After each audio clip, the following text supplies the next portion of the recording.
أعوذ بالله من الشيطان الرجيم پناہ مانگتا ہوں میں اللہ کی شیطان مردود سے۔ بسم الله الرحمن الرحيم شروع اللہ کا نام لے کر جو بڑا مہربان نہایت رحم والا ہے۔ أعوذ بالله من الشيطان الرجيم بسم الله الرحمن الرحيم أولما أصابتكم مصيبة قد أصبتم مثليها قلتم أن هذا قل هو من عند أنفسكم إن الله على كل شيء قدير وما أصابكم يوم التقى الجمعان فبإذن الله وليعلم الذين نافقوا وقيل لهم تعالوا قاتلوا في سبيل الله أو ادفعوا قالوا لو نعلم قتالا لاتبعناكم هم للكفر يومئذ أقرب منهم للإيمان يقولون بأفواههم ما ليس في قلوبهم والله أعلم بما يكتمون الذين قالوا لإخوانهم وقعدوا لو أطاعونا ما قتلوا قل فادرءوا عن أنفسكم الموت إن كنتم صادقين أولما أصابتكم کیا جب بھی پہنچی تمہیں مصیبت قد اصبتم تحقیق پہنچا چکے ہو تم مثلیہا اسی جیسی انہیں بھی تکلیف قلتم تو تم نے کہا انا ھذا کہ کہاں سے آ گئی یہ مصیبت تکلیف قل کہہ دیجئے ہوا من عند انفسکم وہ تمہارے اپنی طرف سے ہے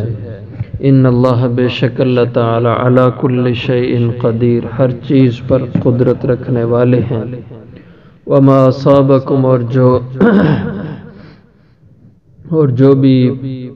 پہنچے تمہیں یوم التقى الجمعان جس دن کے آمنے سامنے ہوئی دو جماعتیں دو گروہ فبإذن اللہ پس وہ اللہ کے حکم سے ہے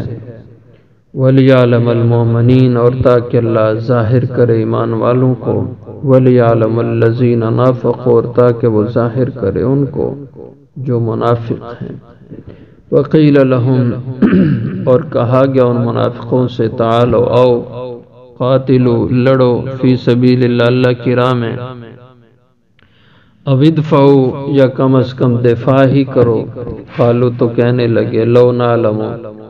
اگر ہم جانتے قتالا لڑائی کا موقع لاتبعناکم البتہ ہم تمہاری پیروی کرتے ہم للکفر وہ کفر کے لیے یومئذ اس دن اقرب منہم زیادہ قریب تھے ان سے للایمان بنسبت ایمان کے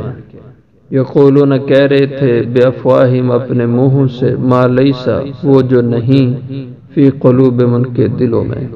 واللہ عالم اور اللہ خوب جانتے ہیں بما یکتمون جو وہ چھپا رہے ہیں الذین قالوا وہ لوگ جنہوں نے کہا لاخوانہم اپنے بھائیوں سے وقعدوا اور بیٹھے رہے وہ گھروں میں ہی لو اطاعونا کہ اگر وہ ہماری بات مان لیتے ما قتلوا نہ قتل کیے جاتے قل کہہ دیجئے فدروا پس تم ٹال دو ان انفسکم الموت اپنے آپ سے موت ان کنتم صادقین اگر تم سچے ہو غزوہ احد میں اہل ایمان کو جن حالات کا سامنا کرنا پڑا آپ نے تفصیل سے انہیں پڑھ لیا ہے 70 کے قریب صحابہ شہید ہوئے، سارا لشکر کم و بیش زخمی، تو اس کے اوپر اللہ نے تسلی دی، فرمایا اولما اصابتکم، کیا جب پہنچی تمہیں مصیبت، یہ پریشانی یعنی ساتھیوں کی شہادت اور خود سب کا زخمی ہونا اور شکست ہونا، یہ ایک پریشانی تھی۔ مصیبت سے مراد پریشانی، دکھ، تکلیف۔ تو فرمایا یہ جب تمہیں تکلیف آئی، قد اصبتم مثلیہا، تو اس پہ بھی غور کر لو کہ تحقیق تم بھی پہنچا چکے ہو مثلیہا، اسی جیسی انہیں بھی تکلیف، انہیں بھی زخم ایسے تم دے چکے ہو پچھلے سال بدر کے میدان میں، وہاں ان کے بھی 70 مارے گئے تھے اور 70 کے قریب گرفتار قید ہوئے تھے، تو اسی طرح انہیں بھی زخم لگے تھے، تو آج تمہیں ملے۔ اور جب تمہیں یہ تکلیف آئی تو قلتم انا ھذا، تو تم کہنے لگے یہ کہاں سے تکلیف آ گئی، یہ پریشانی کیسے آ گئی؟ تو قل، آپ انہیں کہہ دیجئے یہ کہیں سے نہیں آئی، ہوا من عند انفسکم، یہ تو تمہاری اپنی طرف سے پریشانی ہے، یعنی تم سے غلطی ہوئی۔ وہ درہ جبل رمات چھوڑنے والی جو بات ہے تفصیل سے اس کا ذکر ہو چکا ہے۔ حضرت عبداللہ بن جبیر رضی اللہ عنہ کی میت میں 50 لوگوں کا دستہ، تو فرمایا وہ جو تم نے اس درے کو چھوڑا، ہوا من عند انفسکم، یہ پریشانی تو تمہاری اپنی طرف سے تھی۔ تو باقی تمہیں اگر یہ آج پریشانی آئی، انہیں بھی پچھلے سال یہی پریشانی آئی تھی، انہیں بھی ان حالات کا سامنا کرنا پڑا تھا۔ وَتِلْكَ الْأَيَّامُ نُدَاوِلُهَا بَيْنَ النَّاسِ، اور یہ دن ہیں ہم انہیں گھماتے رہتے ہیں، لوگوں میں پھراتے رہتے ہیں، کبھی کس کے لیے اچھے دن، کبھی کس کے لیے برے۔ ان اللہ علی کل شیء قدیر، بے شک اللہ تعالی ہر چیز پر پوری قدرت رکھتے ہیں۔ وما اصابکم یوم التقى الجمعان فباذن اللہ، یہ یاد رکھنا جو بھی تمہیں پہنچی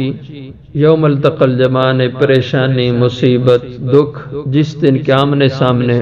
ہوئیں الجمعان، 2 جماعتیں، مسلمان اور کافروں کی جماعتیں جب احد کے میدان میں مقابلے میں آئیں، اور اس میں جو تمہیں نقصان اٹھانا پڑا، جو دکھ آیا، فباذن اللہ، تو یہ سب اللہ کے حکم سے تھا، یعنی اللہ کی تقدیر سے تھا۔ یہ ایسے نہیں حالات بن گئے، اور جو بھی حال انسان پہ آتا ہے، دکھ، تکلیف، پریشانی، بیماری، مصیبت، یہ اللہ کی طرف سے ہوتا ہے، اور اس میں کبھی کسی غلطی کی سزا ہوتی ہے، اور کبھی آزمائش ہوتی ہے، اور کبھی رفع درجات کے لیے اللہ پریشانی لاتے ہیں۔ یہ 3 ہی حال ہوتے ہیں، انسان پہ جو بھی مشکل بنتی ہے، پریشانی آتی ہے، یا تو وہ کسی گناہ کی سزا میں ہوتا ہے ایسا، اور یا پھر اللہ تعالیٰ کی طرف سے وہ امتحان ہوتا ہے اہل ایمان کا، یا پھر یہ ہوتا ہے کہ اللہ تعالیٰ اس کے ذریعے سے اہل ایمان کے درجے بلند کر رہے ہوتے ہیں اس پریشانی کو دے کر۔ تو فرمایا وہ اللہ کی طرف سے تھا جو کچھ بھی تھا، اور جب بھی ہمیشہ انسان کی زندگی میں تکلیف، پریشانی آئے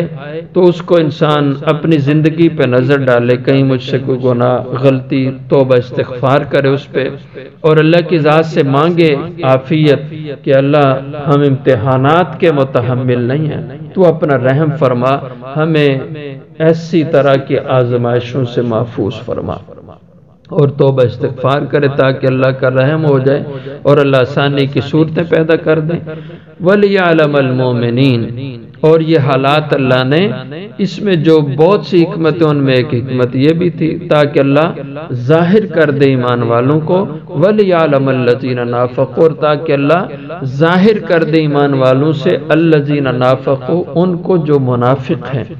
منافقین کا نفاق کھل کے سامنے آ جائے، کیونکہ یہ چھپے رہتے تھے لوگ، ان کا تو پتہ نہیں چلتا تھا کون مخلص ہے کون منافق ہے۔ یہی موقع سختی کے ہوتے ہیں جن میں خلوص اور نفاق دونوں چیزیں واضح ہو جاتی ہیں۔ وقیل لہم تعالوا، اور کہا گیا ان منافقین سے کہ آؤ میدان میں نکلو، قاتلوا فی سبیل اللہ، لڑو اللہ کی راہ میں، قتال کرو، جہاد کرو، ادفعوا، یا جن کی ڈیوٹیاں لگیں دفاع کی تو وہ دفاع کریں اپنے شہر کا۔ تو قالوا، انہوں نے کہا نہیں نہیں نہیں، یہ حالات جنگ کے تو ہے ہی نہیں، یہ تو جنگ نہیں ہے، یہ تو ایسے اپنے ہاتھ موت کے منہ میں دینے والی بات ہے۔ تم چند لوگ، اسلحہ بھی پورا نہیں اور مقابلے میں اتنی بڑی فوج ہے،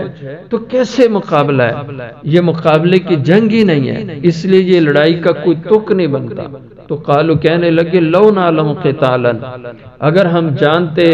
قتالا یہ لڑائی کا موقع کہ واقعی لڑائی بنتی ہے، دونوں فوجیں ان کی طاقت کا تناسب ٹھیک ہے، تو ہم لڑ جاتے، لتبعناکم، ہم بھی تمہارے ساتھ چلتے اس لڑائی میں، لیکن ہم نے دیکھا یہ لڑائی کا کوئی تناسب ہی نہیں بنتا، وہ اتنی بڑی طاقت، تم کمزور سے، وہ اتنے سارے لوگ، اتنے گویا کہ اس وقت کی دنیا وہ ساری کافروں کے ساتھ تھی اور مسلمان اکیلے تھے، چند لوگ تھے۔ تو انہوں نے کہا یہ تو نہیں، اور آج بھی ایسے دیکھ لو، آج بھی جو مسلمان کمزور طبقہ ہے، جن کے دلوں میں ایمان بہت کمزور ہے، نفاق والی صورت ہے اور کفر ظاہر طاقت میں، تو اب وہی اسی طرح کے لوگ مسلمانوں کو ڈراتے ہیں، نا نا نا امریکہ سے ہمارا کیا جوڑ بنتا ہے اور ہمارا فلاں ملک سے کیا جوڑ بنتا ہے، بڑی طاقت ہے، اس لیے ان سے کوئی بھی ٹکراؤ کی صورت نہ پیدا کرو اور ان کی بات مان کے چلو۔ آج بھی وہی فلسفے ہیں جو اس دور کے منافق کا فلسفہ تھا، آج کے منافقوں کا وہی حال ہے کہ ڈراتے رہتے ہیں ایسی چیزوں سے۔ تو کہنے لگے اگر کوئی ہم لڑائی کا موقع سمجھتے لتبعناکم، ہم بھی تمہارے ساتھ ہو کے لڑتے، لیکن لڑائی نہیں ہے، وہ بڑی طاقت ہے، ساری دنیا ان کے ساتھ ہے، تم الگ تھلگ ایک طبقہ ہو، کیسے مقابلہ ہے؟ ہم للکفر، اللہ جل شانہ فرماتے ہیں ایسی باتیں کہہ جو رہے تھے تو یہ منافق للکفر، کفر کے یوم ذن اس دن، اقرب منہم زیادہ قریب تھے، منہم للایمان، ایمان کی نسبت، یعنی مسلمانوں کی نسبت، ایمان کی نسبت، یہ اس وقت کفر کے پلڑے میں اپنا وزن ڈال رہے تھے۔ یقولون بافواہہم، کہہ رہے تھے اپنے منہوں سے، ما لیس فی قلوبہم، ایسی باتیں جو ان کے دلوں میں نہیں تھیں، یعنی یہ جو اظہار کرتے کہ ہم تو ہیں تو تمہارے ساتھ، لیکن ہم نے سمجھا کہ تمہارا فیصلہ نادانی والا ہے، فیصلہ غلط ہے، اس لیے ہم نہیں تمہارے ساتھ چلے، ورنہ ہم تو تمہارے ساتھ ہی ہیں۔ تو اللہ فرماتے ہیں یہ ان کے دل میں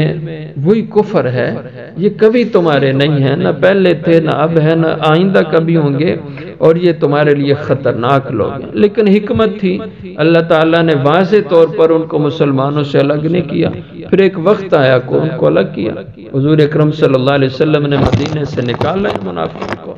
اور ان کو جلا وطن کیا، اور اس کے بعد کے دوار میں ان علاقوں سے ان کو بھگا دیا گیا۔ تو فرمایا واللہ عالم بما یکتمون، اور اللہ خوب جانتے ہیں جو کچھ وہ چھپا رہے ہیں اپنے اندر، جو کچھ یہ زبانوں سے بولتے ہیں وہ اس کی چیزیں وہ تو سامنے آ جاتی ہیں، اور جو دلوں میں چھپائی رکھی ہیں اللہ سب کو جانتے ہیں۔ الذین قالوا لاخوانہم، چونکہ تھے تو یہ مدینہ کے رہنے والے اور مسلمان انہی کے گھروں سے اٹھے تھے، کسی کا بیٹا مسلمان ہے تو باپ منافق ہے، باپ اگر صحیح مخلص مسلمان ہوا تو بیٹا اس کا منافق تھا، بھائی مخلص ہے تو دوسرا بھائی اس کا منافق ہے، اور اسی طرح جتنی رشتہ داریاں تھیں منافق بھی لوگ تھے۔ تو جب یہ حضرات نکلنے لگے میدان احد کے لیے مدینہ سے، تو ان کے جو منافقین اپنے عزیز و رشتہ داروں جو مخلص لوگ تھے انہیں برگلانے کی کوشش کی۔ الذین قالوا، وہ لوگ جنہوں نے کہا لاخوانہم، اپنے بھائیوں سے، اپنے رشتہ داروں سے، وقعدوا، اور خود گھروں میں بیٹھے رہے، جہاد کے لیے نہیں نکلنے والے تھے، ان کی کوئی تیاری نہیں تھی، نہ ان کا ذہن تھا کہ جائیں گے، تو کہنے لگے لو اطاعونا، کہ اگر یہ ہماری مان جاتے نا، ہمارے کہنے میں رہتے، ما قتلوا، تو نہ قتل کیے جاتے۔ کہ گھروں میں نکلنے سے انہوں نے روکا تھا منافقین نے، اور بڑی کوششیں کی تھیں کہ یہ لوگ ان کے رشتہ دار نہ جائیں جنگ کے لیے، جہاد کے لیے، لیکن وہ مخلص لوگ تھے، وہ کیسے رہ سکتے تھے حضور میدان میں ہوں اور وہ گھر میں بیٹھے رہیں، یہ تو نہیں ہو سکتا تھا۔ اب جب جنگ ختم ہوئی تو یہ باتیں ایسی کہنے شروع کر دیں کہ لو اطاعونا ما قتلوا، اگر ہماری مان لیتے تو نہ قتل کیے جاتے۔ فرمایا کہ اگر یہی بات ہے آدمی کہ اختیار میں موت ہوتی ہے یا اس طرح نکلنے سے انہوں نے خود موت لی ہے، تو پھر قل ان سے کہہ دیں آپ فَدْرَوْا عَنْ أَنفُسِكُمُ الْمَوْتَ، اگر موت ایسے انسان کے اختیار میں ہوتی تو پھر تم ٹال سکنا عَنْ أَنفُسِكُمُ الْمَوْتَ، اپنے آپ سے موت، یعنی جب تمہارے اوپر کسی پہ موت آتی ہے تو وہ موت سے کیوں نہیں بچ جاتا؟ مرنا تو کوئی بھی نہیں چاہتا، ہر ایک چاہتے ہے کہ وہ موت سے بچتا رہے اور اس پہ کبھی فرشتہ موت کا نہ ہے، لیکن وہ آ جاتا ہے، وہ اس پہ مسلط ہو جاتا ہے، کیونکہ یہ موت کسی کے اختیار میں نہیں، یہ کسی کے بس میں نہیں ہے۔ جیسے دوسری آیت مبارکہ میں فرمایا وَلَوْ أَيْنَمَا تَكُونُ يُدْرِكْكُمُ الْمَوْتُ وَلَوْ كُنْتُمْ فِي بُرُوجٍ مُشَيَّدَةٍ، تم جہاں کہیں بھی ہوگے موت تمہیں پا لے گی، اگر تم مضبوط بند قلعوں میں بھی ہو وہاں بھی موت آ جائے گی، جہاں کوئی ہوا بھی نہ داخل ہو سکتی ہو موت وہاں پہ بھی آ جائے گی۔ جیسے ماں کے پیٹ میں بچہ ہوتا ہے، کوئی راستہ نہیں ہے باہر سے اندر ہوا جائے، سوئی کے سوراخ کے برابر بھی کوئی جگہ رحم مادر میں کوئی سوراخ بھی نہیں ہوتی، اور 5 ماہ کے لگ بھگ بچہ زندہ ماں کے پیٹ میں رہتا ہے، اور اللہ اس کو خوراک بھی دیتے ہیں، زندہ بھی رکھتے ہیں۔ تو کتنے بچے ہوتے ہیں جو ماں کے پیٹ میں فوت ہو جاتے ہیں؟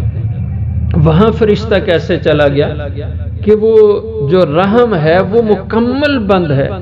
ایک سوئی کے ناکے کے سوراخ کے برابر بھی اس میں سوراخ نہیں کہ کوئی کہے کہ فرشتہ یہاں سے داخل ہو جائے۔ تو فرمایا فرشتہ موت اس کو تم کیسے روک سکتے ہو؟ تم جہاں کہیں مضبوط سے مضبوط جگہ میں، ہوا بند جگہ میں بھی تم چلے جاؤ تو موت وہاں بھی تمہارے پیچھے آ جائے گی، جب موت کا وقت اللہ کی طرف سے آ جائے گا۔ تو فَدْرَوْا عَنْ أَنفُسِكُمُ الْمَوْتَ، ٹال سکو تو ٹال دو اپنے آپ سے موت کو، ان کنتم صادقین، اگر تم سچے ہو۔ لہذا موت اپنے وقت پہ آتی ہے، کسی کو گھر میں آئے یا کسی کو میدان جہاد کے اندر آئے، تو موت کے ڈر کے ہمارے میدان جہاد اس میں جانے سے ڈر جانا، بھاگ جانا میدان سے، فرمایا یہ کوئی دانائی کی بات نہیں، عقل مندی کی بات نہیں ہے۔ اس لیے اللہ تعالیٰ نے اس موقع پہ مسلمانوں کو لا کر احد کے میدان میں اور اس جنگ سے بہت سی جو اللہ نے کہ علم میں حکمتیں تھیں، ان میں ایک یہ بھی کہ اللہ نے کھرے اور کھوٹے میں فرق کر دیا کہ کھرے یہ لوگ ہیں اور کھوٹے وہ لوگ ہیں، مخلص یہ ہیں اور منافق وہ ہیں جو گھروں میں بیٹھے ہوئے ہیں۔